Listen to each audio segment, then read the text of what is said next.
the controversial disguise worn by Sean Connery in the 1967 film You Only Live Twice. Hello, Vicky here, and welcome to the Bond Room Unlocked, whereby we take an item from this 27-year-old Bond collection and relate it to one of the films that we know and love. And this episode is focusing on one of my favourite Sean Connery Bond films, and the last one he did before he passed his tuxedo on to George Lazenby, You Only Live Twice. And we'll also be looking at the world of Bond in disguise. Now, at 6'2", Sean was far from the stature of an average Japanese man. So going undercover as a married farmer in this film has become somewhat of a controversial subject in today's society, with specific groups calling the film racist. Now, I love this film. It boasts my favourite Bond set in Blofeld's lair with the volcano, my favourite Bond theme sang by Nancy Sinatra, and my favourite piece of cinematography with the camera panning outwards as Bond fights off a number of assailants on the Kobe dock roof. Yet, it is Sean's disguise that is probably my least favourite part of this film. But why? Well, I don't find it racist. It's of its time, and I don't think that many of the younger generation realise that. They tend to forget that it's been made, 50, 60 years ago. However, for me, it's an unconvincing disguise. And Sean looks awkward, and we as the viewer feel awkward too, watching him in this wig, and we've got false eye makeup, and we've got a kimono.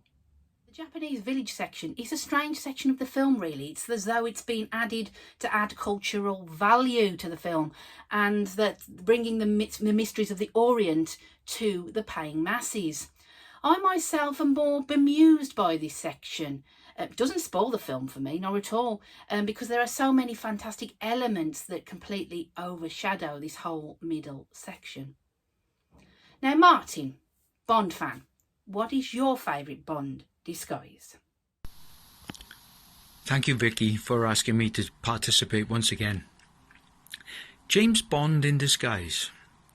There have been a few over the years, but my choice is one from recent vintage. Now just think back a few years to that sweeping and swooping panoramic shot at the beginning of Spectre, which references Orson Welles' Touch of Evil opening. And we swoop down into the Day of the Dead festival in Mexico City, and we hone in on James Bond in disguise in a vivid, flamboyant and theatrical costume, which references the past and foreshadows the future.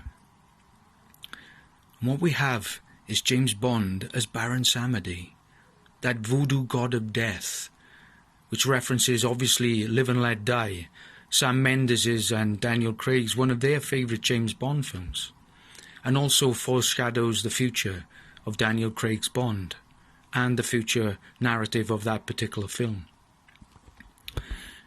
And like many James Bond costumes and disguises, it's easily disposed of. And in this instance, we have the top hat, the skull mask, and that skeleton coat.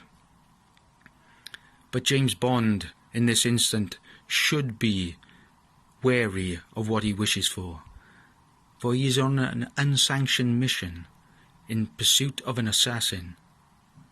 But what we have here in this world of awakened spirits is a spectre arising. And that is referenced very much in this costume, which I believe is a powerful one, a good one, and is very much part of probably the best sequence in the film Spectre. I don't know how many of you agree with that, but it's certainly a powerful one and a vivid one, and one to be recommended. This is a great choice and an unconventional one at that, and it is one of the top 5 pre-title sequence, in my opinion. Now, Bond purposely wears this skeletal outfit to blend in with the celebrations of Day of the Dead. The mystery of the festivities speaks volumes in that outfit. We don't know who he is in the first instance, whether it be friend or foe, but it's so full of mystery and foreboding, and having a nod back to Live and Let Die from 1973 with the character of Baron Samedi, one of my favourites, is just brilliant. Chris, what is your favourite Bond disguise? There are many elements of deception, duplicity and disguise in the 1983 classic Octopussy. From the very start, Bond disguises himself as Colonel Toro. Sounds like a load of bull. We also see Vijay Armitage unsuccessfully trying to disguise himself as an actor, and Vladimir Putin very thinly disguised as General Orlov. But perhaps the biggest piece of typecasting in the entire Bond series is when Sir Roger Moore dresses as a clown in order to defuse a nuclear bomb. Of course, this sequence would invite ridicule, but however, this clowning around did help Octopussy win the Battle of the Bonds with Never Say Never Again that year. Yes, and indeed, and many of you who know me know what I think about that film. But hey, let's lay our cards on the table. Octopussy is one of my lower ranked Bond films. And all that little bit of dressing up and cartoonery is a little bit too much. The clown disguise can be considered one of the lowest points of the Bond franchise, but when you juxtapose it with what Bond is doing, the job at hand of defusing a bomb, it actually is very impactful. What really grates on me as an outfit or a disguise in this film is when Bond hides in a gorilla suit. Only Roger Moore could have pulled this off. Tie in with You Only Live Twice, our featured film for today, I want to share with you another one of my Franklin Mint plates, registered 3,410 in the set. Now, Franklin Mint was developed by Joseph Siegel back in 1964 and sold collectibles such as coins, medals, dolls, and in this instance, commemorative plates. Now, this is part of a Sean Connery Bond set featuring all 6 of his films that were licensed by Eon and produced back in 1995 with the artist Dick Bobnick. It's fine porcelain and it's edged in 24 karat gold. And this plate depicts some of the key scenes and characters from the film. Of course, you've got Bond and his arch nemesis there, Blofeld, played by Donald Pleasance. And we've also got Aki, Bond girl, and femme fatale, Helga Brandt. It also depicts the gyrocopter, which is a key part of the film. Now, I love these plates, and each one of them depicts the style of the film beautifully.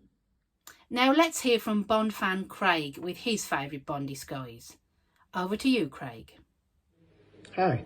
One of my favourite Bond disguises is from the pre-title sequence in Goldfinger, where Sean Connery's James Bond is setting off on his mission underwater with a duck on the top of his wetsuit head. He climbs out of the water, completes his mission before unpeeling into a clean, pristine white dinner suit. Absolute class. Be quackers to miss it. Yes, it's a classic, and so much so that Steven Spielberg kitted Harrison Ford out in a similar suit as a nod to his love of James Bond in Indiana Jones and the Temple of Doom in 1984. This is pure Bond as we know it. Smooth, calm, collected.